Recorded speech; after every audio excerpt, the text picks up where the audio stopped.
Welcome back to HTH Sports. I'm Eric. This is Stevie Picks. We got our amazing producer Stick behind the camera helping us out. And today we're going to be previewing the college football semifinals. We have two very good games. Very excited. First game.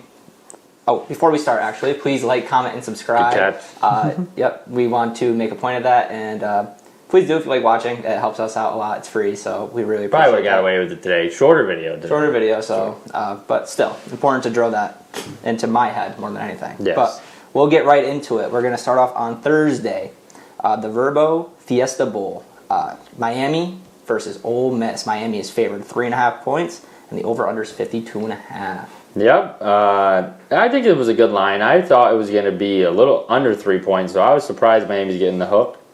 What I'm leaning in this game is Chambliss, Carson Beck. I like Chambliss a lot, and maybe I'm screwing you over because I've been ice cold in this and last round. So maybe just take Miami to win, but I'm taking Ole Miss plus 3.5. I think it's kind of the thing. If you like Ole Miss too, you could just bet the over because I think there's going to be point scoring, and if you like Miami, they're going to have to slow the game down. I just think Miami's going to want to control the trenches, and they're going to try to run the ball. But I just think Chambliss and that Ole Miss offense can make too many plays. Yeah, I mean, I have to agree. Obviously, I am an Ole Miss fan. I do want to make a point. I don't know how I'm so lucky because I started liking Ole Miss last year. I didn't have a college football team. I didn't watch much college football, and I decided on Ole Miss. And It now was almost 2 years ago. Yeah, it was almost 2 years ago. But still, little insane that now they're playing for a chance to go to the national championship, and I love it. I do think Chambliss is an absolute stud, and if he can make plays and do his thing that he did against Georgia, they should be able to get this win, hopefully. Miami's very good in the trenches. It's all going to really depend on Carson Beck. With the games they've lost this year, he has not performed the best. He's turned the ball over, and he hasn't been doing that as of late, and that has resulted in them winning. So should be a very close game, I imagine, but I'm hoping Ole Miss can pull out the win. He did announce that if he does get granted, it is like he said he's going back to Ole Miss. So if they give him that year back, we got Quan Lacey back, official. That's amazing. I really think it was just clutch that they won these couple games. Now they're a little fired up. And Pete Golden, I think hopefully, the one thing I was seeing too, like Carson Beck in that offense, like throwing the ball, like they're not very good at it. I mean, the Papa Stevie Picks is just blaring music in the hot tub. I was wondering what that was like. We're not hearing something. He had a nice day. I wasn't home working today, so he had a snowball all by himself, so I'm sure he's a little sore because we got a ton of snow. Of course. So if you heard that. That's awesome. Gotta get after it. Yep. But what was I saying? Yes, that Carson Beck, they're not, the downfield passing is not a strength of theirs. So I just feel like I think Ole Miss is almost, you got to guarantee that they're going to have a couple big plays the way they've been playing. And I just think that might be almost too much for Miami to do. They're going to try to get the Tony behind the line of scrimmage and run after the catch. But other than that, I really like Ole Miss plus 3.5 here. Yeah, we just can't let them control the game script. Win in the running game. We have to play very well with the run. So those are my biggest worries. Obviously, they have that stud of a running back. I forget his name, but what's his name? he's been playing. He's been playing great. They've been running the ball a ton because honestly, their whole offense going into the playoffs was the question mark. Are they going to be able to do anything? But yes, he had a great game against A&M. Great game last week, and now I'm blanking on his name too. I'm going to get it real quick. Make sure we give him the respect he deserves. Yeah, gotta give him his flowers. But I really like Ole Miss plus 3.5, so I'll probably take Miami. Been off on this whole friggin'. You've also been against Ole Miss. It feels like basically all year, and they've been doing well. So I feel like you're putting me in a Fletcher Jr. He's been going off. Mark Fletcher, yeah. Well, even early in the week, I was thinking Miami, and it's not even a money thing. It's pretty split down the middle, but it's the same thing. I was on Miami against A&M. That was it. And then to Carson Beck, I just don't. Chambliss really impressed me against Georgia. Not that he didn't impress me before that, but with all the noise going on and everything like that, I'm going to take Chambliss to go to the chip. And honestly, if you actually believe Ole Miss can win the Natty, you might want to place it. The future's they're plus 600 to win it all. They're going to be heavy underdogs against whoever they play. So it's not a bad bet if you do believe in them. But before we move on. Fuck Lane Kiffin. Go Rebels. That is true. Go Rebels. Is that too loud? No, I don't think so. I think it'd be hard for the mics to pick it up. Okay. But yeah, Lane Kiffin's got. Do you think he's rooting for them to lose? He you know what, he supported us last week when we got the win on Twitter. He's supporting. He's supporting, but he's gonna look like an idiot. He kind of looks stupid already. I like what Pete Golden said today. He said, if one person can make that much of a difference on a team, then that team's not built right. That's true. And that means your coaching staff in general is terrible. It's not all one guy. If you lose one player and you just suck all of a sudden, then your team's not built for it anyway. You can't win anything with just one person in football. Football is a team game. It's so. You need every part of it, and Lane Kiffin obviously helped in the recruiting side. He's a great coach, even though he really hasn't won much. But besides the point, I like what Pete Golden said. I have faith in the Rebs. Hotty toddy, baby. Get this win. Playing for a national championship. That's all I can really ask for. Make the national championship so exciting for me. Yeah. That would be the best thing ever. So I got Ole Miss money line, and won't bet on it because now I'm starting to do the Patriot thing with them, and I won't bet on them. Give me 3.5. I'm a little nervous. It could be if I could even see Ole Miss covering because Miami makes it. I just don't really see them blowing anyone out. Like they're just going to try to grind it out. Yeah.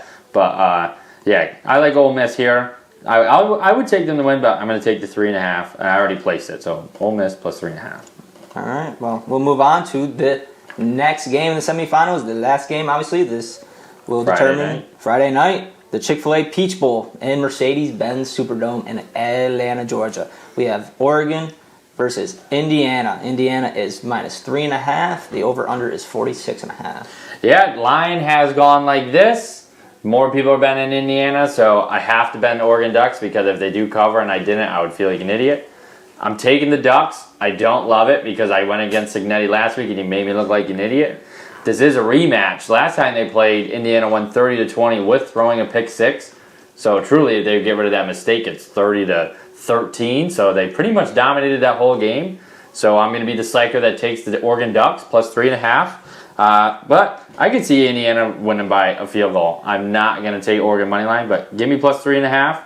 And I think Oregon has gotten better. Like last time, they got the ball kind of like they got it thrown all over them, and they gave up 6 sacks. Like I apparently got autocorrected to Elijah Saratoga on their doc, but it's Elijah Surratt. He had eight catches for 122 yards and a touchdown.